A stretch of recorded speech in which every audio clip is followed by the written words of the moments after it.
कहानी उन आम घरों की है जहां खाने वाले तो कई, लेकिन कमाने वाला एक मर्द ही होता है। बावजूद इसके उससे उम्मीदें कम नहीं होती। देखिए जी, सामने वाले वर्मा जी कैसी अच्छी तरह से सफाई करते हैं छुट्टी वाले दिन अपने घर की, और एक आप हैं। अरे यार, उनके पास कार है, ऑफिस पास में है और हफ्ते में 2 दिन की छुट्टी होती है, तो फर्क तो पड़ता है ना। मेरी तो शादी ही गलत हो गई।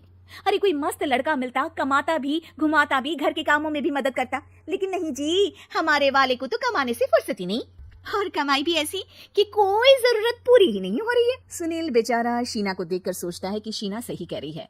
देखने में सुंदर है, घर का सारा काम कर लेती है, उसे तो कोई भी अच्छा लड़का मिल सकता था। क्या सोच रहे हैं? भागने का इरादा तो नहीं है? अरे नहीं मेरी प्यारी बीबी, मैं तो नहीं, पर डर है कि तुम नहीं कहीं भाग जाओ मुझे छोड़कर। शीला सुनील के मुंह से प्यार भरी बात सुनकर मुस्कुराती है।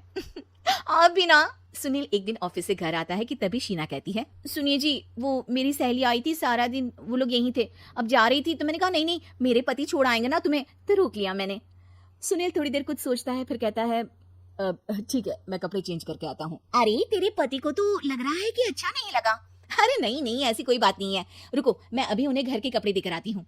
शीना अंदर जाती है जहाँ सुनील पलंग पर लेटा होता है।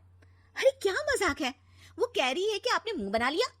सही तो कह रही है, सुबह से अब ऑफिस से लौटा हूँ, एक कप चाय का तो पूछा नहीं, 20 किलोमीटर जाओ और आओ, और फिर कल उसी टाइम पर ऑफिस। अरे यार, मुझे गाड़ी चलानी आती ना तो बोलती भी नहीं आपको, और कौन सा रिक्शा खींच कर जाना है आपको। सुनील अब क्या बोलता। रात देर से आता है और सो जाता है। अगले दिन शरीर दर्द हो रहा है। अरे तो मत जाओ ना ऑफिस, चलते हैं ना मार्केट घूमने, फिर पिक्चर देखेंगे और रात में खाना खाकर घर वापस। सुनील जब सारे दिन की थकान वाला शेड्यूल सुनता है तो वो सीधे सीधे ऑफिस के लिए तैयार हो जाता है। अब आए दिन शीना की डिमांड बढ़ती ही चली जाती है और सुनील उसको पूरा भी करता। लेकिन एक दिन, ए जी, मेरा भाई आ रहा है, उसे 2 लाख रुपए की जरूरत है। हाँ तो मैं क्या करूँ शीना, मेरे पास इतने रुपए नहीं है। हाँ हाँ पता है नहीं है, लेकिन किसी से लेकर तो दे सकते हो ना। अरे मैं किससे मांगू, मेरे तो जानने में भी कोई नहीं है जिसके पास इतनी बड़ी रकम हो। तभी वहां शीना का भाई शीनू आ जाता है। जीजा जी कैसे हैं आप? अब मैं ठीक हूँ शीनू, अचानक इतनी बड़ी रकम की जरूरत कैसे पड़ गई? अरे जीजा जी, वो बिजनेस शुरू किया ना, तो उसके लिए पैसे की जरूरत है।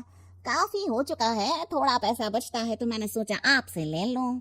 अब देखो, मेरे ऑफिस में कुछ लोग हैं जिनकी सेविंग अच्छी है, मैं उन लोगों से बात करके देखता हूँ।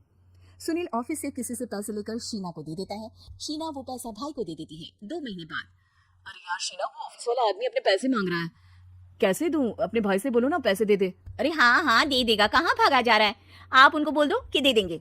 थोड़े दिन बाद, शीना, वो आदमी मुझसे आज भी पैसे मांग रहा था यार, मैं तंग आ गया हूँ। ऑफिस जाते ही सामने उसका चेहरा दिखता है, क्या बोलूं, बार बार पैसे मांगता है।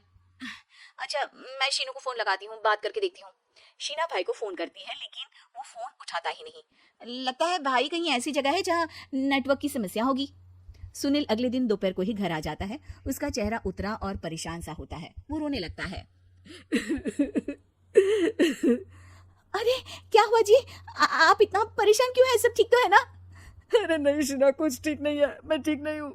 तुम्हारे भाई के लिए मैंने जो पैसे लिए थे, उस आदमी ने आज भरे ऑफिस में सबके सामने मेरी बेइज्जती कर दी। सबके सामने आज मैं कर्जदार बनकर खड़ा था। मैंने हर वो प्रयास किया घर चलाने के लिए जो मैं कर सकता था, लेकिन अब नहीं होगा। वो फिर रोने लगता है। अरे आप तो औरतों की तरह रो रहे हैं, मर्द हैं आप। क्यों, आदमी के सीने में दिल नहीं होता, या फिर वो इंसान नहीं बशीर होता है? अरे मैं थक चुका हूँ शीना, तुम समझती क्यों नहीं? मैं भी शारीरिक और मानसिक रूप से थकता हूँ, मैं भी आराम करना चाहता हूँ, सुकून चाहता हूँ। मैं अब कुछ नहीं कर सकता। कुछ नहीं। वो बैठ जाता है। शीना पति को हैरान परेशान देखकर चुप हो जाती है। अगले दिन, सुनिए, ये लीजिए 2 लाख रुपए, उस आदमी को दे दीजिए और बोल दीजिए कि आज के बाद किसी को पैसे के लिए बेइज्जत ना करे। सुनील पैसे देखकर राहत की सांस लेता है। अरे शीना, तुमने तो मेरा बहुत बड़ा काम कर दिया, अब मैं शान से ऑफिस जा सकता हूँ। लेकिन ये पैसे आए कहाँ से? ये पैसे मैंने अपने गहनों को गिरवी रख कर लिया है। तुम ठीक रहो, निश्चिंत रहो, मैं बस यही चाहती हूँ। मुझे माफ करना, पर अब मैं समझ चुकी हूँ कि मर्द को भी दर्द होता है।